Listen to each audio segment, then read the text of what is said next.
Welcome back to Whiskey Moments Podcast. I'm your host, Paige McCormick. Joining me today, first female ever on the podcast, Catt McCreary.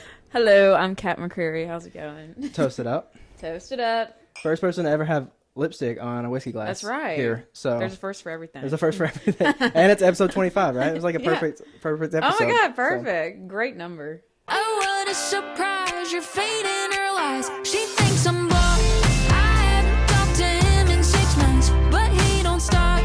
No caller ID hitting me up. It's always a FaceTime, even landline. Star 67 speed dial. 2 a.m. till sunrise. I wish I was blocked. All right. We'll just jump in. So you're from Georgia. Yes, I am. Right? Yep. But you lived in Nashville for how long? 6 years. So was that like college? Yeah, so I came here to go into songwriting at Belmont. Okay. And then I switched around programs and everything. I ended up staying longer than how long I went to college. Right. And then I missed Georgia, so now so I that's why go back and forth, yeah. Yeah. So that was one of my questions, was why you moved back. And yeah. So you just missed like home, family, like everything? I mean, like just the vibe. I mean, just North Georgia generally, because I grew up in Athens and then I went to high school in Atlanta. So it's just like, I've always been in North Georgia. I have family like in other places, but I don't know. I just missed it. Yeah. Yeah. So did you like living like were you downtown? I was in South Nashville. Okay. Yeah. So not far. Right, That's not like far. 10 minutes. Right. But yeah, no, I really did like it. It's just, I think that it's just a different vibe than what I'm used to. Like, Tennessee's not that different from Georgia, but it's just like, I think when you grow up somewhere, I know a lot of people that have come back to Georgia. Yeah. It's nice to live somewhere else, especially like early in your 20s. But I think Georgia's just for me. Yeah. So. Yeah. So no plans to like move back? I think I will eventually. I think I'm going to end up being in between for a long time. Yeah. I think it's how it's going to be. Because I love, like, the restaurants up here, like, I miss so many things up here. Like, that's so funny, I guess, to say that, like, the restaurants are really what I miss. I miss the people, too. But It's just, like, there are things I love about Nashville and coming up for, like, half of the month or something, and then being back in Georgia the other half, you know? Right. Eventually, I mean, if things went the way I want them to, I think I would need to be up here more probably and living up here. But yeah. So do you do any like producing any of that kind of stuff in Georgia, or is it always done here in Nashville? So what I do is I do like session players here, and I record the beginning parts of the songs. I write all the songs here. Okay. I try not to do like FaceTime co-writes. Like, I just don't like that. Right. And then I finish up all the production at home. So, like, I'll add in whatever samples I need to make and add in. I'll do all my vocals at home, edit all that, splice it together, and then my mixing and mastering is done in Nashville. So I ship it back out, but I don't need to be in Nashville for that. So It's like partially recorded in Georgia, partially in Nashville. Okay. Yeah. That's interesting. Yeah. I didn't even know that FaceTime co-writes were a thing. Yeah, I mean, because of COVID, right? Yeah, I didn't think about that. Some people had to go back home. So it was less that people in Nashville, I think, weren't co-writing in person. Right. And more that, like after the first couple weeks in Nashville, things were still popping in Right, Nashville. yeah. But some people, like, that was my senior year of college.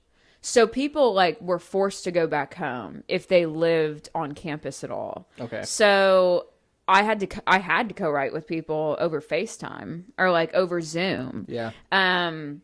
Which kind of sucked because then it's like you can't hear their keys and you're like, can you hear that? No, I can't hear that. Can you hear that? Like, no, I can't. I guess we'll just sit here and just sing things and hopefully we have the same chords. So it was just kind of weird. I do that now. Like if I start a song here with someone and we can't finish it before I leave, then we'll like hop on FaceTime and do like an hour to finish it up. Yeah. Because I don't want to wait a month to finish a song up, you know? So, yeah, it's kind of weird. Not preferred, but it happens, I guess. So when you come to Nashville, are you usually here for like a week? Yeah. Yeah, pretty much. Like I try to come up like once a month for a week. And then I'm just like, flood that week, like back to back to back to back with everything. So yeah, it's fun. I like, which is crazy. I like to work. Your schedule is crazy. I bet It is. I was say a week-long schedules. So you're doing like shows downtown and stuff too while you're here. Yeah, I am. Yeah. Well, not really on Broadway, but like the local. I think I played Tin Roof this week. Those kind of places. Yeah. So I'm not really doing like the Broadway bar gig stuff. But... Were you doing that when you were down here for 6 years?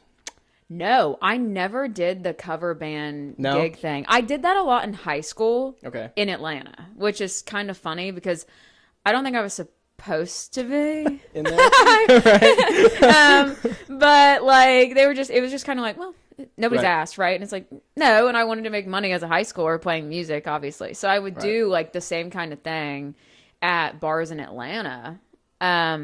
And so when I got here, I just like didn't do that. I was just doing like my own gigs and writers rounds because writers rounds are not a thing elsewhere. Like really in Georgia, like we don't have writers rounds. That's like a Nashville thing. So when I came here, like that's all I wanted to do was play writers rounds. Because I was like, this is so cool. Like we're sharing the stage together. It's so cute.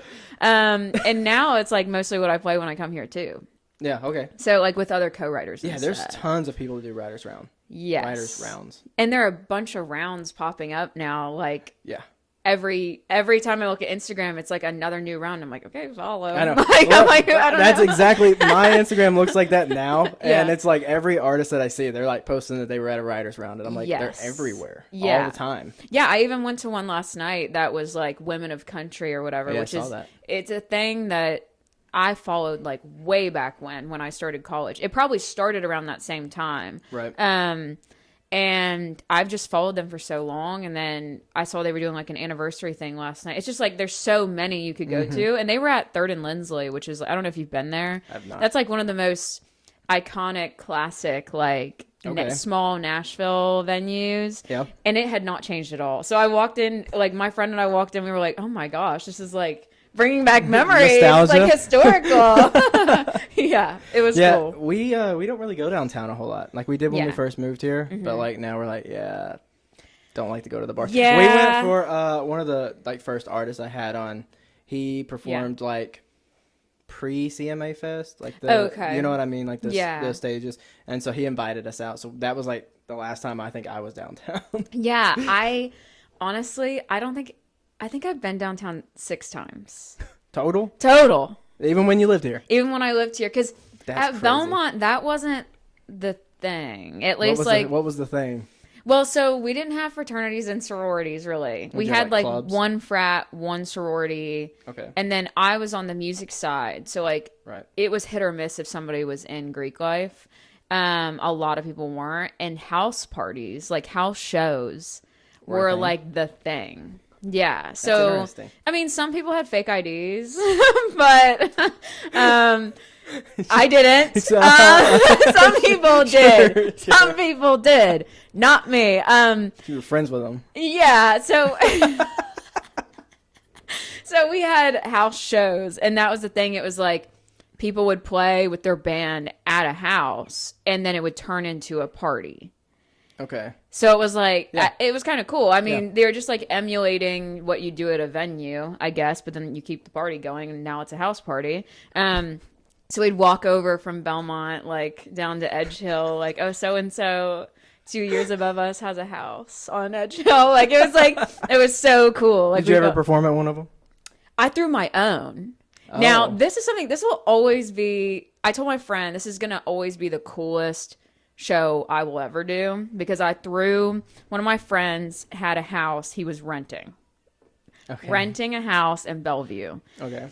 And I wanted to throw a Halloween party because I was like, that'd be sick. Right. Like, let's do a Halloween party, like house show. Let's have 4 bands or whatever, including me. and like, let's everyone dress up. Like, we'll do the whole thing. Right. And so we worked really hard. We put it together. We did promo, everything. I think it was like my junior, maybe sophomore year, maybe junior year at Belmont. Okay. And I had never put one on myself. I had like played some. And so I was going like all out. Like, we were selling tickets. We had people from MTSU coming. Like, people from all schools coming. And it got so overrun. Like, I don't remember if we hired security. I think we hired 1 or 2 like random guys to be security. Sounds about right. No idea who they are. I was just like, are they cool? And he's like, yeah. I was like, okay. That's what matters. Are they cool? Are they yeah, so right? Are they good at security? Like, are they cool? Are they like, can they do this? He was like, yeah, it'll cost like 200 something. I was like, oh, okay, cool. Easy money when we're broke. When you're selling tickets. Yeah, right. So we got shut down by the cops because it's a residential neighborhood, and Turned we into were a Project throwing X party. Yeah, no, literally, we literally had people from other schools coming, pushing through where we were like selling, which this was not a big deal. Like, this is just a Halloween house show. I don't know if there was just nothing going on for people, right? But like, literally, we had the cops show up, and I was crazy. Like, oh my gosh, I was like, this is not at all what I anticipated, but that'll be the coolest thing I've ever done. Yeah, that's sure. Awesome. Did you at least get like some videos or pictures from the night? Yes, I did. Yeah, I did like a 90s kind of outfit. That was our theme as the artists. Okay. So we all did something like 90s themed. Yeah. So what were you? I did like the shiny sweatsuits that people used to wear in the 90s. Like, I don't know if that. I guess I was going for like a maybe TLC vibe. Okay. At the time. All right, yeah. Yeah, so it was fun. Okay, yeah. It was cool. Yeah, there you go. Yeah, and Halloween's just your own little Project X party. Yeah. With live music instead of a DJ. A little house in Bellevue, yeah. Basically. It's on the news. I'm going to Google it later. Honestly. Pop up. Hey, yeah, we're probably in the records, whatever Bellevue. That'd be wild. County. If it's there, I'm going to put it in the podcast. You should. Just put it up here. Headline? Yeah. So you started playing music high school or before? No. So I started when I was 5 years old. Okay. I've been doing this literally a long time, like a very long time. I actually started doing dance first. Okay. And one of my teachers told my mom, she was like, this girl likes to perform. Like, she's going to perform. And so my mom was like, oh, she likes to perform. Oh. We're going to try everything out then. And so she, I also have one of my brothers is 6 years older than me. So every time he would start something, my mom was just like, let's just start her also. Like, fine. So he started piano. And so I started piano at 5. Okay. And then it just sort of like went from there. Yeah. And then eventually I had to decide, like, do I want to do music and like go that path or do dance? Because like at a certain age, you do like competitive dance. Right. And I was just like, I did not like ballet. Like I had like way too much energy for ballet and I always wanted to skip it. And like you also were required to do musical theater. And I was like, not my thing. Yeah. So I was like, I'm gonna go with music. Yeah. Cool. So in high school, you were playing like, did they have like talent shows and stuff? Did you play like at those? Oh yeah. Me and a guitar. Yeah. I was not. I wouldn't say I was a popular kid because I was a music kid. All right. So I was kind of like, like, oh my gosh, I'm a little like emo girl. So I'd get up there and play like my sad songs on a guitar. Yeah. What songs? Oh, were they yours? They were mine. You played your songs? Yeah, my songs. Oh. Yeah, because I was writing music at that point. So I would get up there and play like 2 of my sad songs. And we need to hear them. They used to be released. Used to be. Yeah, I took them down. Why? Because I was like, yikes. I have one up still, and it's like this. It was my first music video ever, and I filmed it in Atlanta with one of my friends at a place called the Goat Farm, and it's like basically an abandoned area of like buildings and stuff like that now they make money off of to film. Like I think the Hunger Games was filmed there. Oh, that's cool. I got in there before the Hunger Games was filmed there, so we didn't have to pay to film the music video. But that music video is still up, and it's just like a sad song I wrote at a songwriting camp. So, yeah. What's the song called? Home. I don't think I saw it. Maybe I did. I think it's still up. I don't know. I've been taking stuff down, so maybe it's not. Like, maybe we shouldn't put that up. You should drop a surprise album and just throw in a couple of your sad songs from high school. My mom wants me to do that so bad because she'll be like, oh, I just love that song. And then you can like make just re-release that album art can be like picture of you from a childhood? Yes. Yeah, and I actually have a picture I may use soon from my childhood where I'm wearing a cowboy hat. Oh, there you go. I used to steal my brother's cowboy hat and cowboy. I still wear a pair of his cowboy boots from when I was growing up. Does he do music too? He was a guitar player. Okay. Yeah, so he doesn't do it anymore, but he was an awesome guitar player. Yeah. Yeah. So I played not singing or anything? No, not singing. No. It was funny because we were kind of like the White Stripes vibe, because growing up, my mom got me a drum kit and got him the electric guitar and the acoustic guitar. And so I would like play, like we'd cover like Green Day in our basement, and he hated playing Green Day because he was more like into jam band stuff. Okay, yeah. And I'd be like, come on, can we just do like American Idiot like one more time? And then I'd be on drums just like killing it. Yeah, just totally shredding, and he was just like doing whatever. So yeah. So you can play drum. I can play drums. Yeah. That's what that's my fave. That's what I started competing in was drums. Yeah. That's cool. Yeah, like classical. I didn't even know you could compete in drums. Other than like, I think like marching band, like. Right. Well, it kind of was like that though, because you had to learn like all of the percussion stuff. Okay. So you had to do like timpani, xylophone. I don't even remember what else. Snare drum, and they'd have like I mean, it's like a normal competition. Like you had all these like hoops you had to jump through, different levels and stuff like that. So like when I had to decide between either doing dance competitively or doing music competitively, it was music because like you hit like age 9 and they're kind of like you have to train. Like dance, they were going to make me be there like 7 days a week just doing that. And I was like, I don't like this enough. I was like, I can't do that. But with drums, I was just like, yeah, I like this. So I was doing the same thing and doing like All-State, Georgia, whatever. I don't know what they call it now, but kids still do it. And like I would spend my summers doing it, compete to make like national rankings, and I made state rankings. So. Oh, look at you. I know. So you're a Georgia Bulldogs fan? Yeah, go Dogs. Yeah. Oh yeah, go Dogs. Yeah. I mean, I'll respect it for SEC, but other than that, for SEC, wait, what's your team? I'm Mizzou. Oh, my grandpa went there. Really? Yeah, for journalism. Awesome. Yeah. Oh yeah, they have a huge journalism program. So yeah.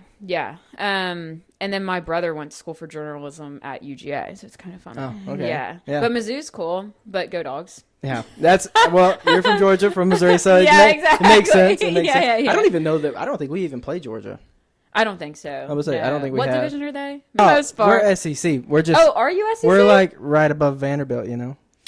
Oh, maybe gotcha. A couple above. I don't know. Vanderbilt just got bumped up. Yeah, they did, and Are they top 25 now? Yeah, they made it to 20 after that win last week. Yeah, who did they? South Carolina. Who was like 11th, right? Or no? Yeah, they were 11th. Or were they 18th? Who did you beat? You beat Tennessee. Yeah. Big game. That lost my money on that game. I mean, a lot of people did. Yeah. I was joking with one of my engineers yesterday because he's from Tennessee, huge Tennessee fan. And I was like, I'm so sorry. Like, I don't think we should have won. Even Kirby said, like, yikes. It was close. It was very close. It just was one of those, like, it just happened. Well, yeah, first quarter was like 21-7 Tennessee. Yeah. And I was like, oh, this is easy money. I turned it off. I couldn't do it. I was like, this is crazy. Yeah. I can't do this. As if I know anything about how to play football. But I was just like, I can't watch these boys today. This is not happening. Right. And then it hit fourth quarter, and I was like, I'll turn it on while I was like editing stuff. Yeah. And I was like, oh my gosh. Yeah, it was literally like back and forth. It was crazy. Yeah, it was. So we don't play this weekend. I was like, I like Vanderbilt too, because I feel like having a Nashville team. Right. Because like I went to Belmont, we didn't have a football team. Right. But Vanderbilt's doing really well this year. They are. They kind of picked it up like mid to late season last year, and now they're like carrying that. They had Pavia, who came back or stayed or whatever. He's awesome. And he's good. Yeah. So I mean, they beat Bama last year, and I was like, wow. Yeah, it was insane. I won money on them that time. But then they played Mizzou, and they got into like a field goal kick out. Like they should have beat us, and they missed a field goal. And wow. Yeah. Yeah, I'm seeing them. I got tickets to see them Saturday. To Vandy? Yeah. Who are they? Georgia State. Oh. Yeah.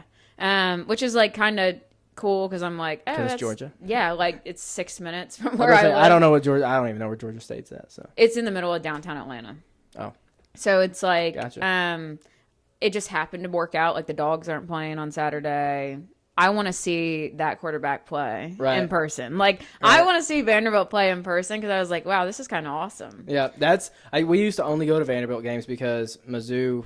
It's like every other year Mizzou would come here. Oh, gotcha. Okay. And so we would go to see Mizzou play Vanderbilt, but that was about it. I don't go to any other games. Yeah. But now that they're getting better, I may have to start. You might have to. Now that they're here, I may have to start going. Ticket prices are getting up there for them because. Yeah. And they used to be so cheap. Yeah. Yeah. I think that time has passed. Yeah, especially now that they've reached like the top 25. Oh yeah. Because I think they're sitting like right at 20, and if they win another one and they end up top 15 or something, yeah. I'm so glad Georgia's not playing them this year. I keep telling people that. I'm like, I'm so glad we're not playing them this year because I don't know. I mean, I don't want to say anything wrong about Georgia, but I don't know. Yeah, it could be a coin toss. All the teams that have always been winning are like struggling. I'll say struggling. Oh yeah. Like Georgia's always been just a top 5 team, and Alabama too. And I mean, like they're having a rough. They're having a rough year. I feel really bad for like don't. their head coach. I know. No, I'm trying to have some empathy. But I mean, I will say it made my little bulldog heart happy. Yeah. See? I think it makes everyone happy. Oh, it does. Everyone's happy about it. Like we don't play Alabama, and I'm excited about it. I think our next game is Alabama. Is it? Oh, that'll be a big game. Next weekend. Big game. It's usually a big game. Right. I mean, what's weird is I think Sanford Stadium is kind of small compared to like all the other stadiums because I've started watching like all the other games, especially like Vanderbilt's, and I see the audience. I'm like, oh my gosh, that crowd is crazy. Or like the Tennessee Stadium, I was like, wow, that's a huge crowd. Very big. And I think in Athens we just have a smaller stadium, and so I'm always like, the tickets are so much more expensive. Are they? Oh yeah. That's my hometown. I can't even get tickets to a game. That's crazy. Yeah, like so expensive. Yeah. Do they give like alumni? Like probably tickets.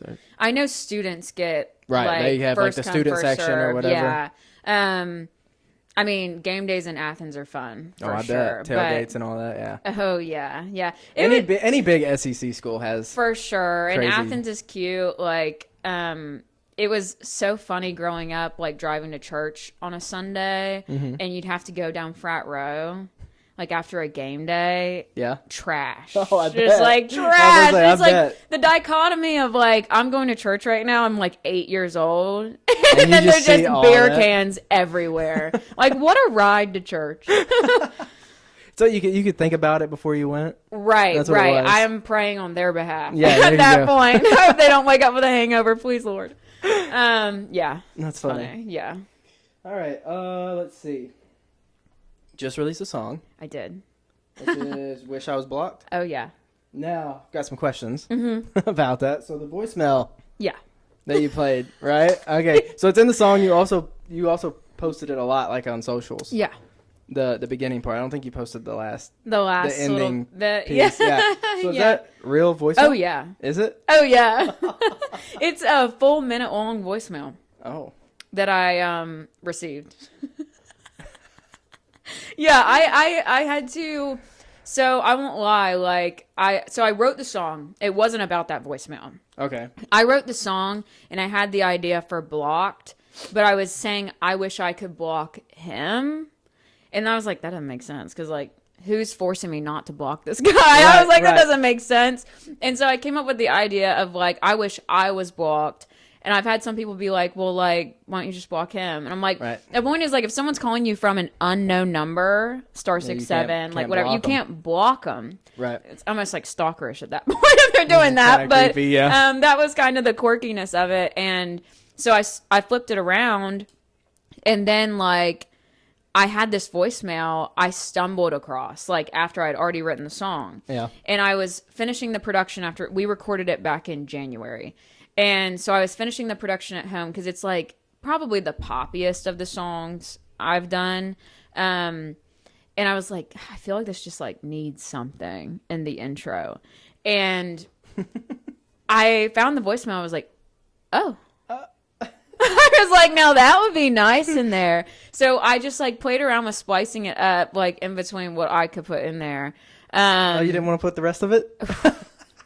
No. And I had to ask my friends, the person who left the voicemail, I had to ask their permission as well. Right. And they were super cool about it. So sweet. But I just was like, I really almost didn't want to ask because I thought, how funny would it be if I just like use it and I release it and then they're like, that's my voice. That's me. Because I didn't tune it down or anything at all. Like, it is his voice. So I thought it was funny. I love it. I think it's hilarious. And when I played it for the band when we recorded it, they were like, oh, yeah, you can use that. No problem. I was like, this is not good legal advice. Like, yeah, I had to get permission. Legal advice. Yeah. So that's crazy. But he would have to prove that was him, technically. It's him.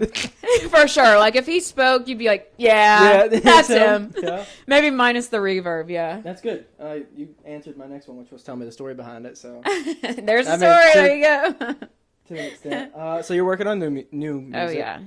So are you looking at trying to drop them before the end of the year? Probably New Year, because I still have 3 songs to come, hopefully before end of the year. Okay. From the project we recorded in January. Yeah. Gotcha. So you're working on stuff. Like, constant. Yeah. For next year. Yeah, because I edit everything. So, like, by the time I actually co-write with people, and then I work on, like, how I want to sing it. Right. And then I figure out the style I want. Because the first project in January, the songs, they're cohesive, but it was kind of just like a coming back to country project. Because I stopped doing country for a little bit, and then I came back to it. Is that where this? There's a song. Yeah. There's a song. It's the that album blew up on art TikTok is at one completely point. Pink. Yes, Baddie Energy. Yeah, originally Bad Bitch Energy. I like played it, and then all I did was click the lyrics and scrolled through them while it was playing. Yeah, and I was like, this I don't think qualifies as country. No, it doesn't at all. But I was I went to pop for a little bit. Okay. And that song ended up blowing up on TikTok at one point. And so when I was coming back to country, I was working with someone and they were like, all of your pop music probably shouldn't stay up. I'm probably going to make some of it available for people to actually purchase it, like on my website if they want to hear it. Because I have had people DM me and be like, I missed this song.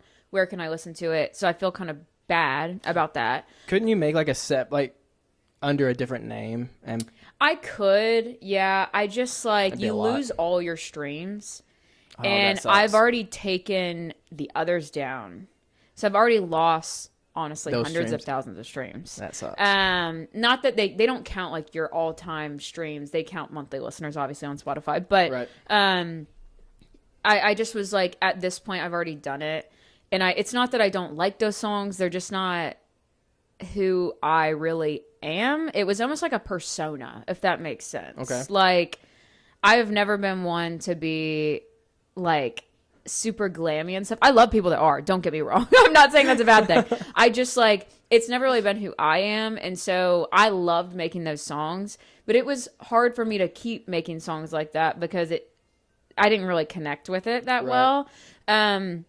So we ended up taking some of them down, but when I came back to country, it was like my last project. They are cohesive, all the ones I'm releasing now. Yeah. But it was almost just like, I just want to get country music out. It was less of like, I want them to have the same vibe. It was just like, I'm doing country again. So this next project is way more cohesive. Like, I sat down and thought really hard, like each song, what's going to make sense for the vibe. How do I set the tone of the project, and how do they all kind of connect? Right. So once they hit on an EP, it makes sense. So now I feel like I'm in a spot to do that. Whereas like before it was almost a little bit of a fire drill of like, how quick can I get these out? Like, and how can I just make a good country song? Yeah. So 2026, is that like EP or? Yeah. It might turn into an album. I mean, I started writing some songs this week that I was like, those would sound really good with these songs. Yeah. And then one of them, I almost pressed the button and was just like, let's try to record this one too yesterday. And I had just written it with my friend Stacy I told you about on like Tuesday or Wednesday. I don't remember when we wrote. But because it fits so well with those songs. Yeah. But we wouldn't have had time yesterday. And I was like, that's probably not smart. Like to have just written a song and then walk in and be like, okay, let's do it. Right. But I might end up coming back sooner than I'm anticipating to do more. Yeah. Yeah. Yeah. That's cool. Lots of music then. Yep. All right. You ready for the first Would You Rather? Yes. I'm nervous. I'm so nervous. All right. Would you rather get paid $500 every time you make someone laugh, or $10,000 every time you make someone cry? Laugh. Yeah. $500 every time I make someone laugh. Yeah. That is a big goal of mine. I always tell people like I care more that people think I'm funny than anything else. Well, there you go. Or at least make people smile. How about that? Yeah, there you go. Yeah. Yeah. That's easy money. Easy money. See, I'd probably have to go the same route. I could probably make someone cry, but I feel like it's harder, right? It is harder to make someone cry. Even if you really wanted to, I feel like that's a tougher route. It is. To try to get $1,000. $10,000. $10,000. Oh, well. See, for 10, you're like, wait a minute. Wait, hold on. I might make this. I feel like yeah. You start writing songs about people. Right. Maybe that voicemail can make someone cry. There you go. That's yeah, there we go. Just start ripping voicemails. And it pays for your next album. That's true. Who are your biggest influences? Good question. I would say Dolly Parton, obviously. I feel like she's like the OG pop country person. At the time, maybe people didn't think about it like that, but when you look back compared to everyone that was popular, yeah. And we have the same hair, so love her. And then Casey Musgraves is a huge influence.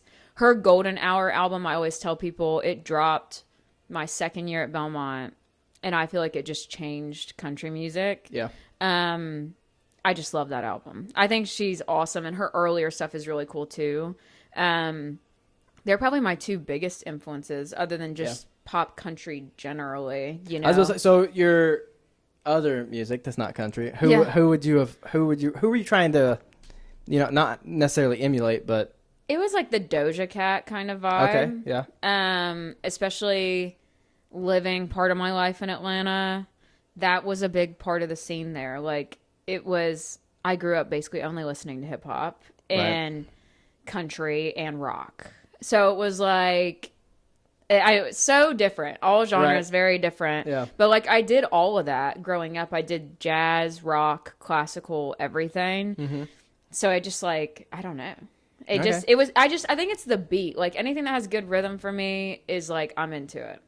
I'll listen to it. Were you like rapping on tracks? No. Nobody wants to hear that. Could you do it? Nobody wants to. No. I just was singing quickly. Were you? I haven't heard it. I need to hear it. I mean, it's fine, It is what it is. I still have like music videos and stuff up. I will say like that genre, it was really cool.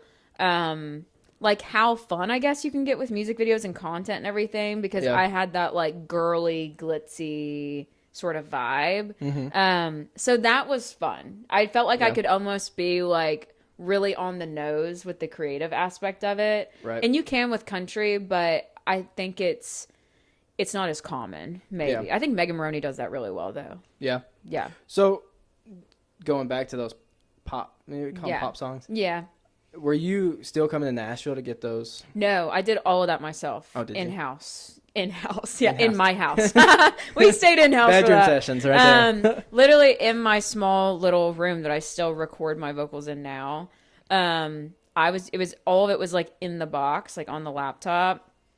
I didn't need live instruments. If I needed something, I would play it because it was so simple for pop anyway. I mean, like obviously Catt McCreary, there's a lot that goes into her pop music. Right. That wasn't what I was doing. So yeah. Okay. All at home. That's crazy. Honestly.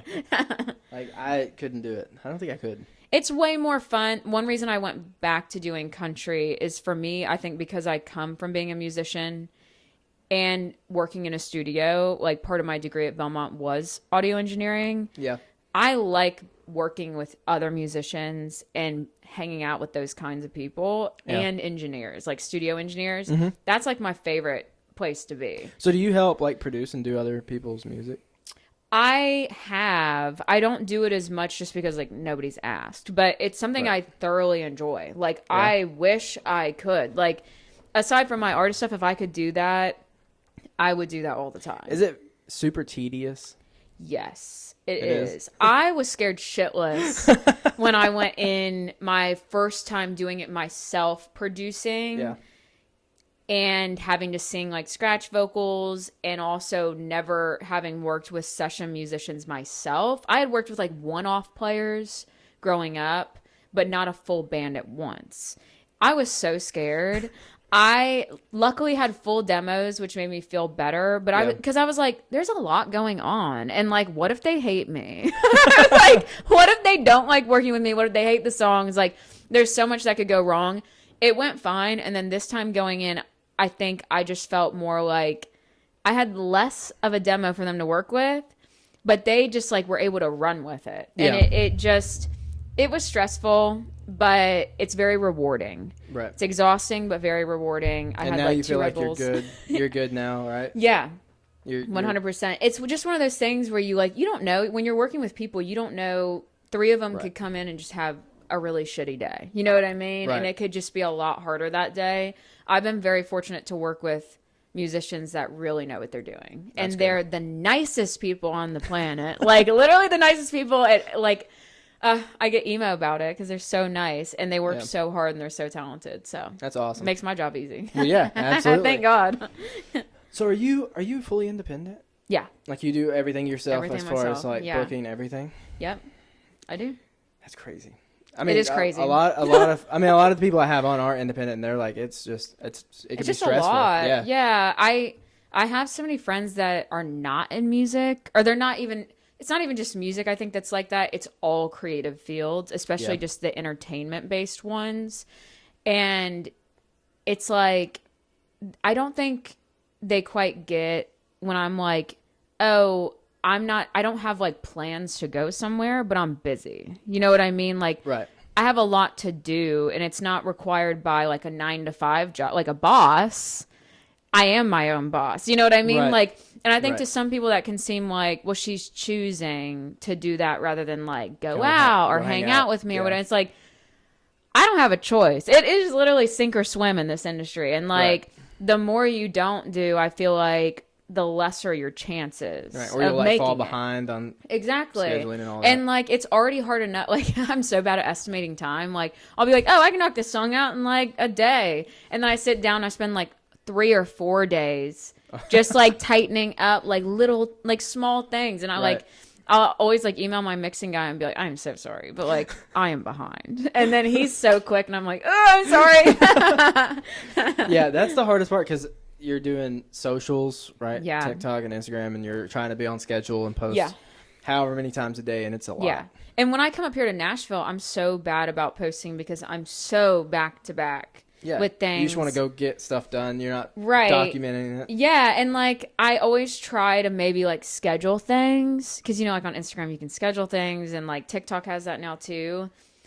I just like, I don't have time. It feels like to prep to come up here for a week. There's a lot you have to do. Right.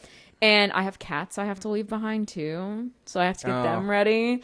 My children. And then I just run out of time to even like prep for the week, if that makes sense. So content's hard. As you probably know. Yeah. Yeah. Yeah. I am on a schedule and it's crazy. Yeah. And it's nothing like what you guys do. You guys post a lot. Yeah, you have to. You have to. Yeah. I mean, you have to post like 2. I don't know. How many times do you post a day?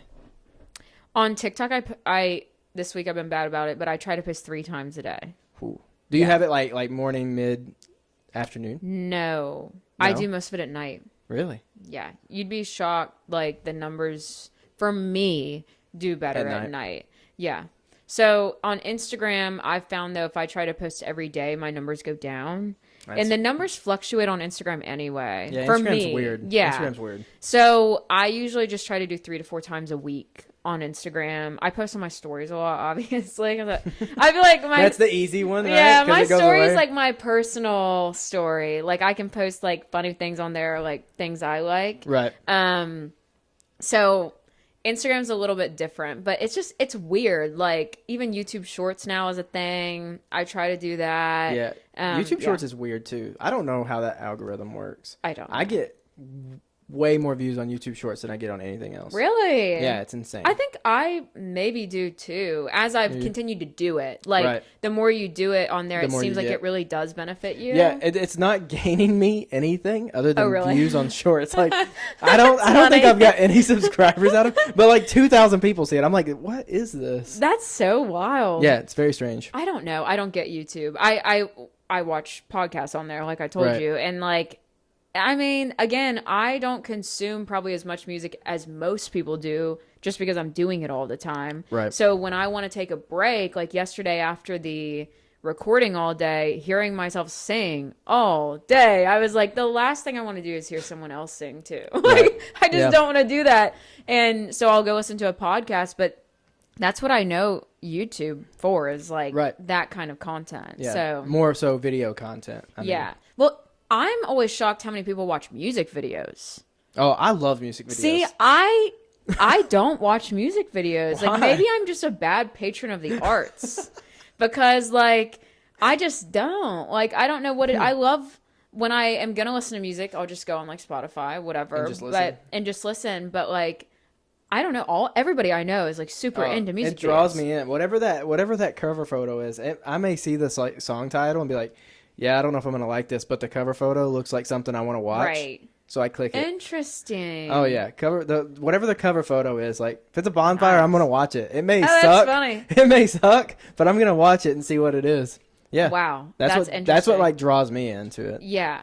Well, I had a friend in college that, this is so ridiculous, but I had a friend in college that every time we would pregame to go somewhere, he'd be like, come over and let's have some drinks. And it would turn into 2 hours of watching music videos. Yeah. Okay. Yeah. And I'm like, we've got to go. Like, we've got to go to where we're going. They're like, it's only 10:30. Like, let's keep watching. And I'm like, I don't care. I'm sorry. Like, I don't want to watch this. Not right now. This is not the time. Watch this on your own time. But yeah, maybe that's why I don't watch music videos. Maybe I got run out on it. That's fair. When I was in college, I went to a friend's house and smoked weed for the first time. Congrats. And then, thank you. And then he told me, like, you have to watch music videos. That's what he told me. And I was like, why? And he's like, there's certain ones, they make them for people when they're high. And I'm like, wow, that doesn't make sense. And then he put some on, and I was like, this was definitely made. This made more sense. Like, you were drawn into it. You're just watching it, and you're like, how? That's all these crazy. Colors and the movements. Yeah. So. I feel like, especially now, some of that, I would think, for, like, EDM artists and things like that. Yeah, that stuff's crazy. Oh yeah, and also now that Spotify has like the canvas, where I don't use Spotify. So Spotify has where artists can upload a canvas. So when you open the song, it shows a little video in the background rather than the album art. Gotcha. Okay. So Apple Music's kind of doing that. I thought they were or starting to. Maybe artists. When you click on artist page, artists right? Page, yeah, I got you. The stuff moves in the background sometimes. Oh, really? And then when you pull up a song, sometimes like on the screen, stuff will move. Oh, but I didn't know that. Not very many artists have it. I mean, just a few songs. I probably don't because I didn't know it existed. But that's cool. Like I feel like that adds something to it. I know on the back end on Spotify, I can see. It's crazy. I can see how many people viewed the canvas specifically. That's interesting. Yeah, so they treat it as like a video view. And now Spotify has like music videos you can put on there. So do you have like do you have Canvas? Yeah, I do. Some of them are like based on if I have a video that did really well, I'll put it on there with no text. Are you getting a lot of video views? I mean, I get a decent amount compared to streams. So if I get like on one song, let's say I get like 2,000 streams in a day, I would say at least 30% are a canvas view as well, which is like kind of cool because I don't really think about it, and people can turn the feature off too. So it's just interesting to see what people like. Yeah, like they'll watch it. Yeah, like they'll literally. They're not just clicking the song and like clicking their phone off and listening to it. 15 seconds. Yeah, so it's a little mini music video. Yeah, it's cool. That is pretty cool. I wonder if I can do that. podcast is on Spotify. Well, that would maybe. I don't know. Do you have like a Spotify login? Is that a thing for podcasters? Creators, Spotify for creators. Wow, interesting. So, because mine's Spotify for artists. Oh, yeah. So mine's it has to have for creators, but I don't know if I can. It would just be a video of us cheersing, everybody cheersing. Yeah, that's funny. That's because I'm like, what else would it be? I guess if you have a video, you may not be able to do a canvas. Yeah, you know what I mean. Oh, that's true. Maybe not. Hey, they should I'm make gonna it try. for you guys. Yeah, Spotify. Reach out to them. Yeah. Yeah, I'm sure they'll see my email. Yeah. All right, you ready for another Would You Rather? Yes. Are you still nervous? Yes. All right. Would you rather have to bathe in pickle juice or brush your teeth with mustard?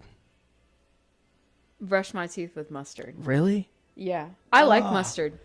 Oh. I like mustard. That is not. Also, pickle juice. Yikes! Like that would You don't like pickles? that. I love pickles, but the smell of the juice on your skin would be weird. Well, yeah, I guess that's true. Like I don't want to walk around smelling like a dill pickle. That's crazy. And mustard, it's like Brush your teeth. yeah, you could get stone ground mustard. It would be. It's not at all how I expected that answer to go. Like, I was like, there's no way. You're one of them, the smell lasts forever, and the other, the taste lasts for about 2 minutes. Well, do you really think the smell would last forever? Oh yeah, You think so? I think. I don't know. I have to like wash my hands in pickle juice or something and see what happens. Gross. You'll have to let us know. I won't be doing that. All right. I wrote this down and I don't know. You kind of like halfway covered it. Okay. Do you have a current like 9-to-5 job or is it full-time music? I do marketing on the side. Do you? Yeah, I do. For a totally different industry because I started, my first job out of college was social media. Mm-hmm. For a running company. It's just funny because I don't run. And then I started, there's a company here called Vintage King. It's not just here. It's in Detroit, LA, and here. And they basically take audio equipment, revamp it, and sell it. And now I think they sell like new equipment too. Yep. And I did social media for them for a while because I was like, oh, I'm so stoked. Like get a discount on gear. And it's like in music. And then when I wanted to move back to Georgia, I had to get a different job because like they basically wanted me here to do stuff in the Nashville office, like film TikToks and stuff like that. So I was just like, I'll just get another job, and it was remote, which was awesome. And it just has worked because it's flexible enough for me to be able to like take time off to work on music. They all know I do music, so they know like that's the goal. And they're really cool about it. So they all listen to it. Hey, there you go. Yeah, that works. Yeah, you have a song come out. You have a song come out, and you're just like, here, send it to them. They go seek it out themselves. It was kind of scary, like to have a boss and like coworker like follow you on Instagram, and be like, oh yeah, and then you're like, should I follow them back? Right? Yeah, and I was like, oh my gosh, and now it's built up to about like 10 of them. I love them, but I'm just like, it makes me nervous. That's cool though. Yeah, nice little remote job. So are you able to like? Is it like 9 to 5 or is it? Yeah, it is now as of recently. Yeah, yep. Which is like that's why it's like I feel like I'm always working, which I love to work, but if you're not doing that, you're doing music. Exactly. So it's kind of like they see me taking PTO days, but it's really to come up here and work. Oh, yeah. But I'm doing at least what I like really love to do when I'm up here. But you could come up here technically. You could come to Nashville and work, right? Yes. Remote and I have, yeah. Like so, I don't have to take as many days off. Right. If I can like make meetings and whatever and take like a half day or whatever, I will do it. It's nice like to be remote because not everybody's you can do it from literally anywhere. Yeah, and they're not like not everyone's lucky enough to have a position like that. So I'm very fortunate that it started that way, and it was a smaller company. And when we got acquired, they were still cool with it. Right. So I was like, that's awesome. Love it. Yeah, it's cool. So are you playing? I don't think I asked this. Are you playing like anywhere like in Georgia? Are you playing like? Not necessarily downtown, but like bars and stuff? Yeah, sometimes. There's a place called Smith Soul Bar. It's very popular. Eddie's Attic. is heard popular. Of it. I must say I've heard of that. Eddie's Attic's pretty big. It's a small venue, but it's like a big venue. It's a small venue, but it's a big venue? Like, as in, like, big time. Like, it's a good place. Like, a lot of people go there. Not big time, an arena. Well known. There we go. There we go. My southern brain doesn't know that many words. I don't know. You used a word earlier I'd never heard of. I don't remember what it was. Yeah. Sometimes I say words I don't know what they mean. So you may have. I may have just said it. I heard that. I was like, I've never heard that word, so I'm just gonna go with it. That is so funny. Huh? Was it dichotomy? Yeah, it was. I don't know what that is. Now I know what that one means. No, I had no. I just acted like I just didn't hear. I think it means like it's like the opposite. Like the dichotomy. It's like if you're saying the dichotomy of two things, it's like they're so opposite. It's funny to see them together, but being so opposite. I think is what that means. Okay. Because we were talking about the frats, I think. Like going to church, but driving by the crushed beer cans. Yeah. I'm going to look it up, and then I'm going to pin it. You should put it up here in case anybody doesn't know dichotomy. Yeah, because I didn't know what it was. Yeah. Pin it to my forehead. It's funny. I don't remember what we were talking about. Shows, right? Yeah, so I do play in Georgia, yeah. Do you have, like, any big... I don't want to say like tour stuff, obviously, but like, do you have any like big plans as far as that, like for next year or end of the year? Not right now. I would like to. I mean, I'd say one of the best parts about being an artist is the performance part. Like that's the most fun. Right. Obviously writing and everything's cool too, but when you're the artist and not just a songwriter, I feel like the performing is like, that's what I want to do. Like, I want to get up there. Get back to your dancing roots. Oh, exactly. Yeah, totally. I don't know that anyone wants to see that. But it would be cool to, like, tour with someone and do something. Because I have a great band in Atlanta, and I have some guys here, too, that might be into it. So it would be cool. It would be cool to tour, like, with someone, not try to do it just me and do like small little bars. So I've thought about it. It's just like timing wise, what makes sense, you know? So when you do perform bars or like, well, I guess if you do writers rounds here, you're doing just your music, right? Yes. So when you do bars though, do you do cover? Oh yeah. What is your favorite song to cover? Maren Morris, the one that's like, let me get a hallelujah. Oh, yeah. What is that song? My Church. Okay. That's my favorite one. I didn't even know the name of it, but I knew what you were talking about. Crowd goes crazy for that one. Okay. Because that was like I don't know, it's such an easy sing-along song. Yeah. And she was so big when I first moved to Nashville. Yeah. And I think that was like her big blow-up song. So it's just like, it's a fun bar song. And then when that Shabuzi song came out, I used to play that at shows all the time. The most popular one. Was it the bar song? Tipsy? Bar song. Or whatever Tipsy. it is? Yeah. People loved that too when it first came out. Yeah. That was a good one for the bar. bar. I feel like that song just gets overplayed.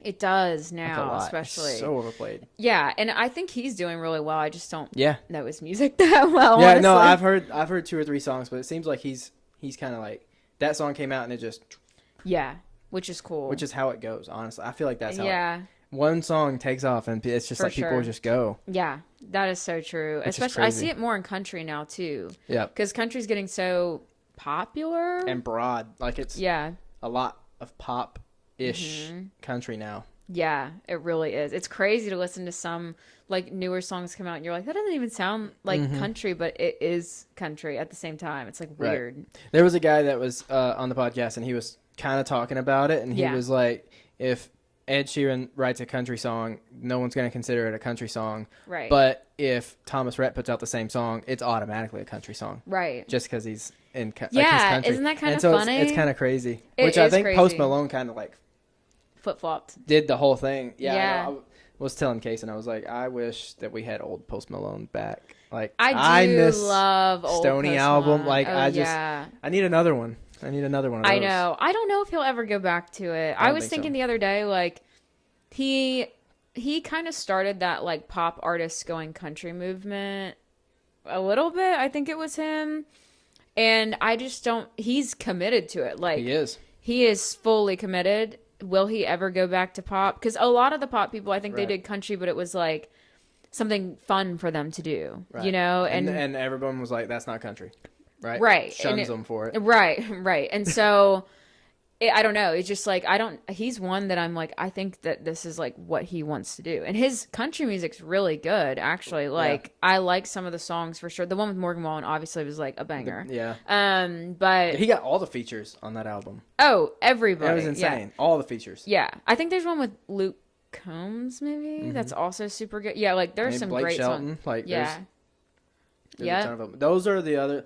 That's the only thing is when you have a song that's like that big and kind of like Morgan Wallen, they just overplay them. Yeah. If they're good, they're just overplayed.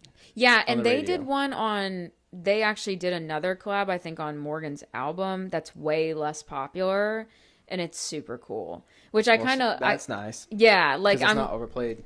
Right. And I like when there are songs like that on an album with features and they're not overplayed. You know, like you can kind of just like enjoy them if you're a fan. And then you get more of like the collabs, which I think is cool. Yeah. Yeah. So who do you listen to like right now? If you're listening to music. I listen to a lot of Morgan Wallen. I do really love him. Yeah. I love his old stuff a lot. If you don't know the song Need a Boat by him, it's a great country song. I actually listen to a lot of Morgan Wallen. I don't think I know that one. I think it's on the first or second album, and it's like just a very plucky, twangy country song. Yeah. It's awesome. And then I love Casey Musgraves, obviously. I listen to a lot of Zach Top, Sturgill Simpson. Huge fans of those guys. Okay. Love their music. I think Zach Top is awesome. I listen to some of the classics. I listen to a lot of Ella Langley. She's awesome. She's so cool. Yeah. And Carter Faith is a new person I started listening to also. She has that like old school kind of country sound mixed with like a 60s vibe. It's cool. What was that? I haven't heard of her. Yeah, she's cool. Definitely look her up. Okay. Love her. Yeah. Yeah. I listened to a few of those that you listed. You like Zach Top? I'm not a big Zach Top fan. But a part of that too comes from like his song. Every time I get in my truck, it's playing on Sirius. Oh, that one so, like, song, it's just overplayed. So I'm like, I don't want to listen to it. Like I just. So do you listen to a lot of country? Oh yeah. Okay, so who like, do you listen to? Morgan Wallen. Love. Right? Yeah. So like his new album, I have like 18 of the 40 something songs. Yeah. Downloaded. Yeah. I honestly, like, as I've had artists on, I listen to a lot of their music, and a lot of them identify as country, pop country. Yeah. So like a lot of that kind of music. So probably artists that some people haven't even ever heard of. Let me see, Luke Combs. I'm a big Luke Combs fan. He's cool. Yeah. He's Luke a Jordan Combs. boy. And then, you know, I don't really know who else I listen to in country. I mean, hey, I will say Morgan Wallen occupies most of my listening time. I think I was, so I'm right there with you. Like, I think I was in an embarrassing percentage. So Spotify does the Wrapped every year. And I was in his, like, I don't even know. I'll have to find it and, like, send it to you. I think it was, like, top 0.1% or something crazy. And I was like, that's embarrassing. I just love his voice. There's something about his voice I just really love, and like how he sings songs I think is cool. Like he has good rhythm and stuff. So a lot of that honestly is probably like me listening like, how can I be this good? How do I do this? Because I just I do this? I study songs, so you just need to be a little controversial sometimes. Oh yeah, throw a chair off a roof. Throw a chair. I don't even think I could lift a chair off a roof. If you could, I bet you could drop it off the roof. Oh, for sure. Yeah, you just need to be a little controversial, and then you Perfect. got it. That's all you do. He nailed it down. Yeah, he definitely nailed it down. That's for sure. Yeah. All right, I got one last would you rather question. Okay, perfect. Would you rather be serenaded in public by your least favorite artist, or be followed everywhere by a mariachi band? Oh my gosh! Serenaded in public by my least favorite artist. And I won't make you name them, but yeah, it would take me a minute to figure out who that is. Who your least favorite is? I don't know. A name came to my mind pretty quickly. Is it country? No. Pop, I guess. Let's just say some of the like older pop guys that do more of acoustic based stuff. Give me some examples. You don't have to tell me who. I don't know. I just don't like corny, like acoustic pop music. You know, like the old ukulele style pop music. Think like Jason Mraz 10 years ago. It's not Jason Mraz. I love him. I think he's cool. But that kind of quirky pop. It'd probably be someone in that realm. Or like musical theater, no offense, but yeah. You don't want to be followed around by a mariachi band? That would piss me off. Yeah, that would irritate me because that's so in your face. Like, there's a mariachi band here. Like, you said all day, right? Yeah. Whew. No, I couldn't do that. I'd rather, at least at the serenading of someone that, like, I'm like, wow, they kind of suck. Then I can be like, this is kind of funny. You know? That's fair. You start requesting them to do other songs. Oh, yeah. Oh, I would. I'd put a tip jar out and everything. Yeah. That's perfect. Well, that's all I have. Cool. So, other than if you can say, when's the next song being released? Do you know? The next one should come out in October. October? Yeah. Awesome. It'll be cool. I love that one. So, you said, I can't remember if you said 3 more this year or no? 3 more, hopefully by the end of the year. By the end of the year. Yeah, I want to finish up that EP if I can. If not, it'll be like early in the next year. So would it be like if you did October, November, December kind of thing? Probably October, and I might do the last 2 just together in November. Yeah. Because one of them is a remake of an older country song that I just love. I just love that song, and nobody had really ever covered it. And so I was like, I want to do this like my way. Right. And it just sort of like ties together the thing. So I'll have two slow songs, 2 ballads to drop at the same time. So and then also the song you just released, the block. I'm just gonna call it the block song. I keep forgetting. It was originally just called Blocked. Okay. So yeah. There we go. Was the song was the whole storyline true? Of Wish I Was Blocked? Yes. Some of it ended up being true later on about a situation. Right. After I wrote the song, which is kind of crazy because I'm like, that's weird. Like, maybe I manifested this. And I mean, like, the Wish I Was Blocked, there are multiple people I feel that way about. Oh. Yeah. You know who you are. Oh, they know who they are for sure. Yeah. Did you get texts about it when it came out? Oh, yeah. I mean, here's the thing. Guys that I have gone out with love to piss me off, and they love to be annoying. And so many of them will be like, oh, you wrote this song about me, or like, where's the song you wrote about me? I'm like, I actually don't sit down and write songs about direct people. Like, that's not something You're not do. Taylor Swift. No. And I pull from experiences for sure. So like, if someone says something and I'm like, that's wild how they said that, or like, that's crazy that they said that, I'll probably throw it in a song because I'll be like, that's hilarious, or like, that's just like interesting. Right. Grabs people. Right. But they all then think like, if something is even remotely similar to them, they're or a situation that y'all had. Right. They're like, oh, that was me. Yeah. There's a song I recorded yesterday that I pulled from a situation this guy was talking to actually here. And he just said a couple things. I was like, that's just so weird to say. Like, that's just weird that you're like bragging about that stuff. Right. And so I put it in the song, and so now he thinks the whole song's about him. Oh. So every time I post a little clip on my story, he sent it to all of his friends. I can see like 30 people looking at my stories. I'm like, that's so random. That is so funny to me. But you're like, thanks for the views. Yeah. Yeah, right. Thanks for the attention. So yeah, just FYI, don't do that. Perfect. All right. Now I think that covered everything. Yeah. Awesome. Well, thanks for having me. This was so fun. I appreciate you being on. We'll cheers it out. Yeah. Whiskey moment.